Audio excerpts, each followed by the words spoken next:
cyangwa se ukeka kuzi. Wumvisha ariko aba characters ukeka kuzi cyangwa wigeze umenya, nkuko wakumva ngo bamaguru yasarwaye wajyaga bumva mu migani n'imbwebwe cyangwa nibiki, bara abantu bose mu migani wajyaga wumva ukeka kuzi cyangwa wigeze umenya. Ati ari ishyamba bari batuyemo cyangwa se agace. Ati nuko byagenze. Ati umunsi umwe baje kwisanga bategewe ahandi hantu batazi cyangwa se ku bundi butaka cyangwa se mu yindi si. Ati aho iherezo ryabo ryiza hari uwari waryibye. Ati kuko wasanga abantu nkuko mubayeho mugasanga babagotiye mu kindi gice ahandi hantu mutazi, mutibuka wo mwaribo iherezo ryanyu ryiza ryose hari umuntu umwe waryibye. Wumve sasa nibyatinze umusore akimara kumuzura bahise baza mu rusengero gusezerana babandi ngese Snow White n'uyu mukobwa ngo uremera ko uyu musore azakubera umugabo wawe akaramata.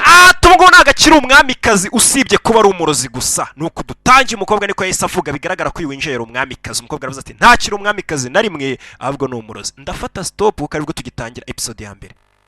Ati nkuko mwahize imihigo yanyu cyangwa se icyo mwigeze mukunda icyo ari cyo cyose, umva Imana agiye guha abageni no murozi ngo winjiye. Ati maze mukababaro kanyu ibyo bishimo byanyu maze kubyakwa niho hazazamuka intsinzi yanjye. Wumvisha Imana bahaye umurozi. Ati ngiye nitwa Henry, rwa Rwanda twatangiranye rufite igitabo muri bisi twabonagamo za nkuru ukurikire wumva. Ati imyaka 10 hise ntago yigeze utanga umwana ngo bamwadobute. Ni kumwe i Burayi rero mureke mfate stop gato mbasobanuye kugira ngo dukomezanye twumvikana. Nuko ngo imyaka 10 urwara rwese rumwe ati imyaka 10 hise ntago yigeze utanga umwana ngo bamwadobute. Sasa nuko i Burayi kura mwebwe ubona ubyaye umwana ukabona utazabona ibimurera ukamujyana muri wese. I Burayi ho uramufata wabona utazashobora kumurera ukimubyara ukahita umujyana mu kigo kirera impfubyi ukavuga ati ngiye nta bushobozi uyu mwana, umubyeyi uzaza afite amafaranga ye muzamuhage kumurera, sinshaka no kumenya iherezo ry'uyu mwana, bakahita bamufata. Ati nta mwana yigeze utangwa bazamurere, niko umwana yahise amubaza mu kigo cy'imfubyi. Ati biga ko yigeze kuroga n'urubuto kuko yakekaga ko ndi mwiza kumurusha. Baraziranye turaza gusoma. Sasa umugore yabajije umwana ati icyo gitabo ufite ni iki? Umwana amubwira ati mama ntago nkeka ko witeguye kumenya iki gitabo icyo ari cyo. Wumva amagambo ni bya bitabo biba birimo imigani sitarabayeho fairy tale. Nuko ngo bya bintu bitabayeho nyine by'ibikabyo ngo maguru yasarwaye ngo yavuganaga ni dogging ibiki ibintu nk'ibyo. Umugore ariko yamubwiye wumva umwana ati warwaniye kuko wizera wenda ko ibintu byabayeho ntago bita bibigira ukuri rega wumve. Ati mama nawe cyakubwira ko muri iki gitabo bakuvugamo wita ikimigani bya bitabo by'imigani nkuko bakubwira ati mu bitabo by'ujye usuzugura by'imigani ngo byabayeho n'ibiki. Ati nawe uvugwamo nubwo utabizi ubyita imigani ukabica amazi ukurikire witonda. Sasa wa mugore n'umugabo baje kubaza wa mupfumu bavugaga ngo yiswe Ramprostiri Sikini. Nuko ngo ubazanye nubwo yabwiraga turi mugabo mugiye kure uriya mupfumu ni mumubwira amazina yanyu bishobora gutuma bafatirana. Umupfumu yahise bamenye bataramwereka n'isura babwira ati ni Snow White n'igikomangoma Charming. Bivuze ngo uyu mupfumu baje kureba arakazi. Uzi impamvu turi hano rero tuyikubwira, arabwira ati nzi impamvu muri hano mwikwirirwa muyimbwira, mwihanganire stop nuko ari episode ya mbere. Ati mujano kubera uriya mwamikazi yabakanze mugomba kunyishyura kugira ngo ibitekerezo byanyu mbiturishe cyangwa mbahe intsinzi uriya murozi ibyo yabakasiriye rwose mbashe kubaturisha mugomba kugira gute kunyishyura ikintu. Ati kugira ngo mbafashe nuko mwambwira izina ry'umwana muzabyara mwateganije kumwita. Ati sasa baje kumubaza icyo uriya mwamikazi ari kubategurira kizabagirira nabi kikabatwara ibyishimo nk'uko yabibabwiye. Sasa uyu mupfumu yahise ababwira ati uriya mwamikazi ari gutegura uburozi bufite imbaraga zidasanzwe, wari gukoresha ijambo kasi cyangwa se umutongero cyangwa se umuvumo imikasiro. Ati ari gutegura umukasiro udasanzwe azabavuma. Ati icyo gihe mwese azabashyira ahantu hameze nko muri gereza nk'uko nanjye mfunze, niko namwe agiye kubagira mube muri gereza nk'uko nanjye nyirimo.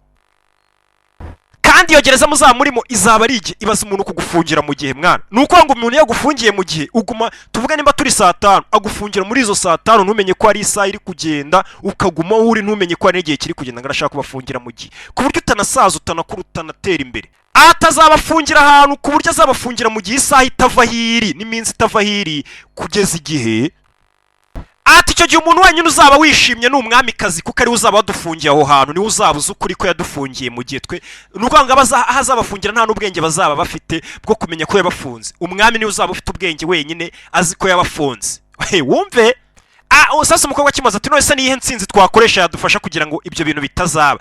Umurozi umupfumu yese ababwira ati ako kantu kari gukura mu nda yawe agikora kunda umugabo akatukuboko, ato kantu kari gukura mu nda yawe wumve katwumve ubwo n'umwana wamugingo wenda gukata akaboko biravuna kuyitera wenyine utwite nicyo cyizere kizabakura aho hantu, nibyo byiringiro byonyine bizabasha kubakiza umwana namara kuvuka.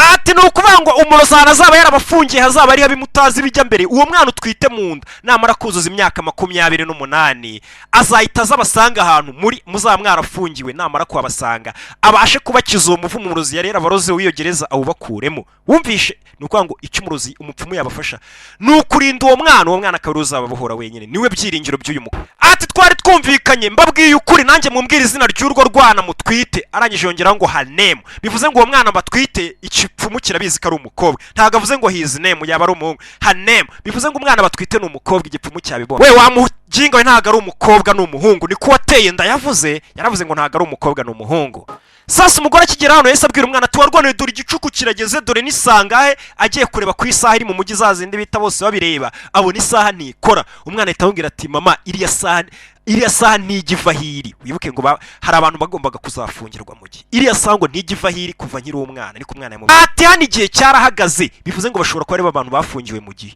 ngo hano igihe cyarahagaze ati nuko ngo hari umwamikazi w'ikibi Eva Queen ngo yafashe abantu bose bari batuye mu gace uri kumva ngo aza kubafungira hano ngo niyo mpamvu igihe kitajya kigenda ati noneho umugore amaze ati nose warwana ushaka kumbwira ko uwo murozi ndagira ngo wihanganire stop ntabwo ndi bwongere kuyifata iyi episode nirangira kugira ngo tugendane neza utaza gutaka ati no ngo uwo murozi uwo mwamikazi w'ikibi Eva Queen yazanye abantu bose bavuga mu gitabo cy'imigani abafungira hano none ntabwo baza bo bari bo umwana amubwira ati cyane ati none se kuki badasohoka muri uyu mujyi abo bantu yahafungiye ngo basohoke bajya ahandi hantu ati ntabwo bishoboka nta nubwo bemerewe gusohoka mu mujyi iyo bagerageje gusohoka ikintu kibi kibabaho bivuze ngo wowe ushobora kubona utuye hano ariko wagerageza gusohoka ikintu kibi kikakubaho bivuze ngo buri muri gereza nta n'ubwenge uba ufite sasa umukobwa yahise abaza ati none se ururwana uraruzi aho rutuye umugabo arabwira ati ururwana n'urwana rwa meya w'akarere kaki ka Storybrooke umukobwa agiramo iki uyu munsi utaje ngo nkwigishe cyangwa se ngo uhugure sasa wumve ngo uyu munsi kutaje sasa urwana rwese rumubwira ati bano bantu bose uri kubona muri uyu mujyi ngo ntago baza bo bari bo ntago baza hahise habo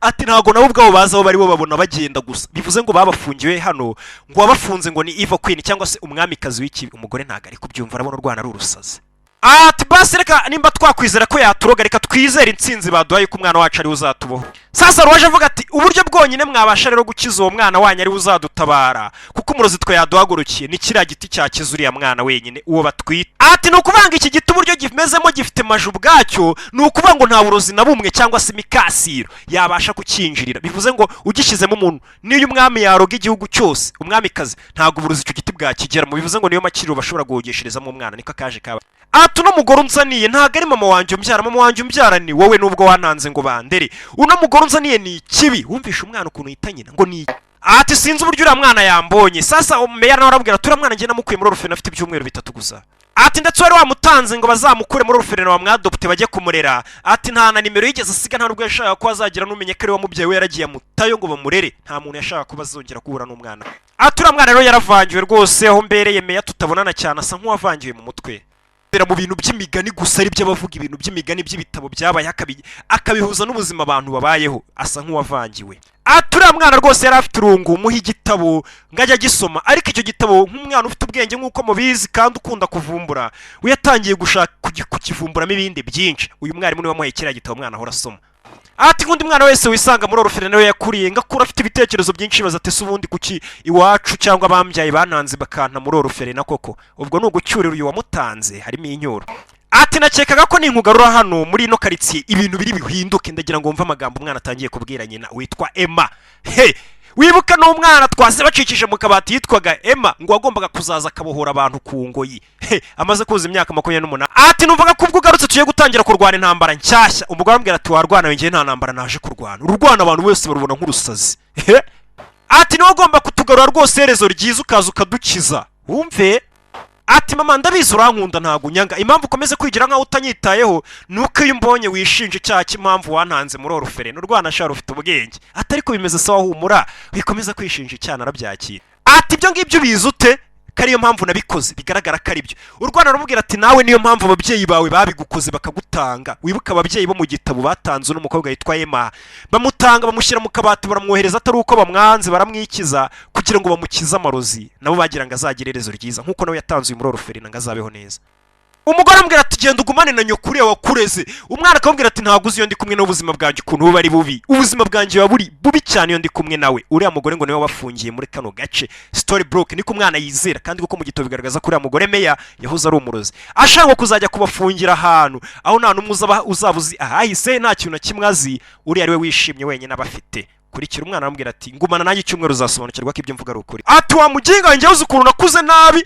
nakuze nisanga ngo bantoye mu muhanda ngo bajya kunderera mu bitaro, nawe nagusize byibura ahantu nakubyariye no mu bitaro, ngiye nisanze ku muhanda. Bivuze ngo cya giti bamushyizemo ka kabati kahise kamujugunyana ku muhanda baramutora. Ati uwo muhanda wisanzeho niho ababyeyi bawe bakohereje nyine kugira ngo uhite uhagwa wisange muri iyi si turimo, bagira ngo bagukize, ntabwo ari uko bari bakwanda. Ati ababyeyi bagira ngo bagukize iyo mikasiro y'umurozi bagushyira muri wardrobe cyangwa se akabati kari gakoze mu giti, wisanga muri iyi si yacu nyine, ntabwo ari uko bari bakwanze. Bivuze ngo imyaka 28 yaruzuye. Ati mu minsi mike igiye kuza nta nubwo uzigera wibuka ko uyu mugabo wigeze umumenya. Wumvishe? Bivuze ngo iki kirozi cyendaga kujya kubafungira ngo ahandi hantu mu yindi si ariyo yacu, aho batazabibuka n'ahahise habo. Sasa cyarambwiye ati mu minsi iri buze nta nubwo uzigera umenya ko uyu mugabo wigeze umumenya. Bivuze ngo nta n'umwe uzaba wibuka naho yavuye, wibuka ahahise. Niko kimubwira. Nibwo abaturage bose muri abo gace yahise azana bwa burozi bwe wa mukasiro we, bose ahita bajyana he muri uriya mujyi kubafungirayo, aho batazabibuka n'ahahise habo. Uwo munsi nibwo yabazanye muri iyi si yacu, abakuye hari abibera.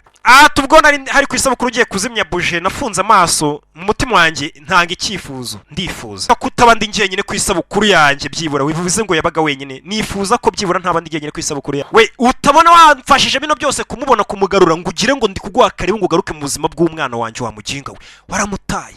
Ati ninjye wahinduye diaper ye cyangwa se pampe gisize amaranje ye akiri uruhinja, we ugaramye aho wa muginga we. Atabona bashije kugira gutabona bashije kumuvuza nkamujyana mu nkingo nkihanganira tantrum ze. Ubwo nukuvuga ngo bwa bukubaganyi bw'umwana baguteje umutwe akiri uruhinja ndabyihanganira, waramutanze. We nta burenganzira umufiteho n'ingege. Sasa kivuga ati nitwayema ngo bamwandike mu gitabo cy'abagiye kurara, hari umusaza waturutse inyuma aravuga ati mbega izina ryiza ukurikira